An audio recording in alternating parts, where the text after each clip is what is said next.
I think America First can be a winner for sure. I don't know that America Police can be a winner. This goes all the way back to what was that hilarious puppet movie when we were Team America? Yes, I haven't seen it, but it is so apropos, right? Like, because the Team America basically has the America Police, whatever they're called, and it's this police force that goes around the world trying to enforce the law. There is no law in the world. The only law is the law of survival. The only law is the law of power. There is no real law. And if you're constantly trying to enforce the law of power, you're constantly exerting your power. Well, when you exert your power, yes, everybody sees that you're powerful, but it also is the same concept as the dumbest person in the room. Everybody knows your power and you don't know anybody else's. And that's what China exploited during the 20-year global war on terror. Yes, they did. And now look at us. Now we're waking up to the fact that they have power. Now we're waking up to the fact that they are a threat. Are they as well trained and experienced as our troops? No, nobody's saying that they are. But can they pour more people into a conflict? Kind of like Russia's pouring more people into a conflict in Ukraine? Fuck yes, they can. And their primary objective is an objective that politically we already say is theirs. The one China policy. We already say Taiwan is theirs. So what the fuck are we going to do if they actually move? So we've kind of shot ourselves in the foot using our own best practices against us because we've been distracted by something else. We've been distracted by being the world police. What I love about Trump's ideas are he's like, let's make ourselves economically powerful, flip that economic power into military power and diplomatic power, instead of trying to pretend that the world cares about diplomacy. Because the world doesn't care about diplomacy. The world cares about economics. They care about food and water and shelter, and they care about money, and they care about transaction. Strong men become strong men because they want more power. They get that power by having money. That's how the fucking Assad family has $2 billion in hidden assets. That's why Putin wants to protect Assad, because there's money there. There's billions of dollars there, and guess what they just lost? Hundreds of millions of dollars in some freeze that was not legal. So what kind of American police force supports illegal activity? That's corrupt police.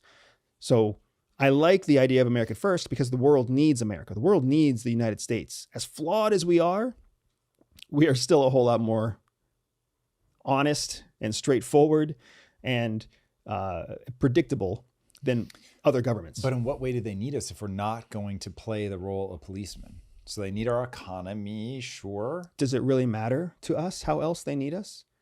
Yes, in the sense that when I hear you say that they need us, I hear they need us to police the world. Do you mean something else? No, they don't. I think the world has gotten worse because we've policed it. It's gotten worse because there is only one policeman? Or sort of. So think about this, right? NATO is a combination of North Atlantic governments, countries, right? We're the strongest member of NATO by design. We set it up that way. So NATO is dependent on us. That's great economically.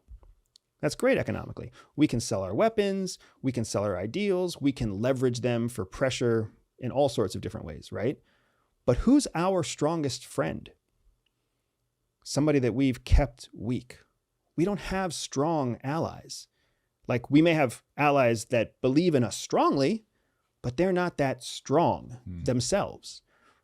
Where China independently has become strong. Russia independently has gotten to its own level, right? Iran has gotten to its own level. They've been significantly weakened by Israel, which now also allows them to see the strength of Israel, while Israel doesn't fully understand their own strength, right? So we see this playing out around the world. The problem is that we don't have anybody strong in our corner. We're the biggest kid in the backyard. So if 3 medium-sized kids stand up to the biggest kid, who are we going to call into our corner to help us fight? That is what I think Trump sees. He sees that we're getting all the economic benefits, but we're not getting any of the defense benefits, the military benefits, the innovation benefits. Like, being the top dog just makes you threat number one. Being the top dog by a lot means everybody wants to be your friend and nobody wants to try very hard. So what he's proposing is, hey, let's be a little bit more isolationist. Let's let the world figure its shit out, which might mean let the world burn a little bit and then see who really comes up to align themselves with us because they've earned it, not just because we forced them to. After World War II, our strategy was strong arm everybody into following us. That's why we rebuilt Japan. That's why we rebuilt Germany. That's why we rebuilt the UK and France and Poland. We rebuilt all of Europe to make them dependent on us. Fantastic strategy in the 1950s and 60s. It's not working out for us now. Not with the rise of transnational threats, not with the evolution of technology, not with the evolution of resistance partners that are finding reasons to collaborate. We've never, in the history of the United States, we've never seen multiple strategic threats ally themselves above their own personal, like, economic interests in order just to create an axis of resistance against us outside of war. There's a phenomenal article that actually went out recently in a journal called The Hill, or a periodical called The Hill, talking about how unprecedented this is. Foreign Policy also did a piece on how unprecedented it is that you have North Korea and Russia and China and Iran all cooperating outside of war against the United States when they don't have anything else in common except us. And that's enough to make them cooperate. What happens when you start looking at their combined purchase price parity against our independent purchase price parity? Now, all of a sudden, they can create more ships, more troops, more weapons, more trade than we can, even though their currency is less valuable than our currency. Do you see this as a Nazi Germany, Russia under Stalin alliance that is they're just gonna turn on each other lickety split? Or do you see them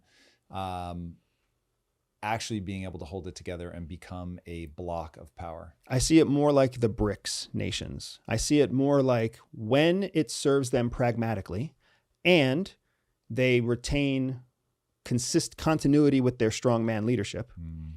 When those two situations exist, there could be no end in sight for continued collaboration and cooperation, right? Just North Korea is a great example. North Korea has never had a chance against South Korea in terms of open military conflict ever, because South Korean troops are actively practicing conflict all over the world all the time. North Korea was never doing that. Well, now they have North Korean troops actively exercising conflict in Russia. They have active North Korean generals seeing what it's like to command troops in conflict. Does that mean that North Korea is suddenly a threat? No. But it means that they're making progress in terms of military readiness and military capability. For me, progress is a red flag for North Korea. It's the opposite of isolating them and squashing them. And South Korea, in contrast, is going through declaring martial law and impeaching the 13th president in history for them to basically go to jail. South Korea, which is one of the strongest democracies in Asia, has put 12 former presidents behind bars since That's like crazy. 1950. And now they're doing it again. That's not a promising representation of democracy. So we see what some would argue, South Korea being weaker, North Korea getting stronger. And it's just for now, but if you take now and you magnify it 2 years, 4 years, 5 years, 10 years, then what's North Korea look like in 10 years? You and I are only 10 years older in 10 years, but a shit ton can happen in 10 years. Look at how much the world changed from the start of the global war on terror till today, Dude, right? Look at beginning of COVID till now. Yeah. Bananas. And technology just exacerbates it. Information exchange just exacerbates it. You've got Russia trading nuclear technology, North Korea trading troops. You've got Russians firing weapons that are North Korean and Iranian made. Iran gets to find out if its drones work, and then Iran uses its drones in Israel. Everybody's testing the limits of anti-aircraft and missile defense shields. Like, the world is still very much in a state of conflict and disarray, not because, like you said, not because we are in hot World War III necessarily, but we are definitely testing what level of commitment we want to make to full-blown conflict. Are we willing to have Hezbollah and Hamas launch rockets simultaneously with Yemen and Iran? How's Israel going to handle that? Israel doesn't want to take any chances with that, which is why they're reaching into the Golan Heights to keep an eye on everything from Lebanon to Syria and south. It's a fascinating world right now because we continue to escalate in conflict, and we're all watching ourselves escalate in conflict, but our priority is still, well, what affects us day to day.